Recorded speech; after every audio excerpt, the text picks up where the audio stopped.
Grand strategy games like Civilization or Emperor of the Fading Suns are great in part because of their complexity and how long they take to fully understand. Age of Mythology, on the other hand, is great because of its simplicity and how quickly you can understand it. Age of Mythology only has 3 main resources, all of which are almost always visible from wherever you start. Another resource known as Favor is introduced a little later, after the player is comfortable juggling gold, wood, and food. It's pretty easy to figure out what the different resources are for. Wood is generally used in buildings, food is used to train units, gold is also used in buildings and upgrades to buildings, and favor is used for mythological units or gifts from the gods such as heroes. Even aside from resources, everything is intuitive. Controls, where to acquire different resources in the environment, even the tech trees are pretty straightforward and not overcomplicated, which is rare for a strategy game. The UI is clean, and it's obvious what everything means. That leads into another design element that Age of Mythology does well: conveyance. Conveyance is basically how well the game communicates information. It's how effectively the game can tell the player something without explicitly telling them in words.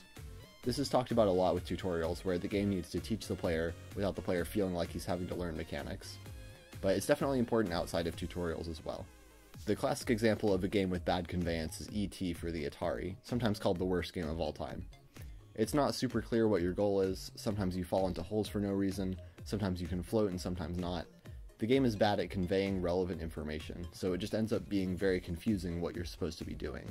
Age of Mythology is actually quite good at conveyance, and it needs to be because of the genre. It's a real-time strategy game, not turn-based. This means you have much less time to think about any given situation before you need to respond to it.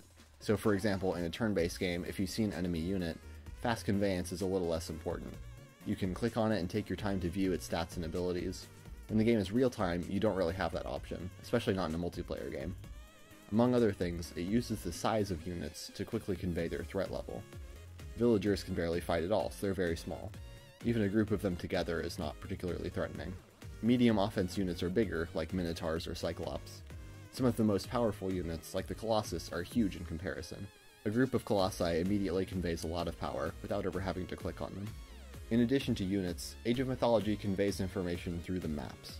It lets you see a picture of the map before you start a match. This gives you information about what your basic strategy should be. For example, on this map, you can see that you need to start building water units as quickly as possible. Some maps might encourage you to be aggressive and get to the center for more resources.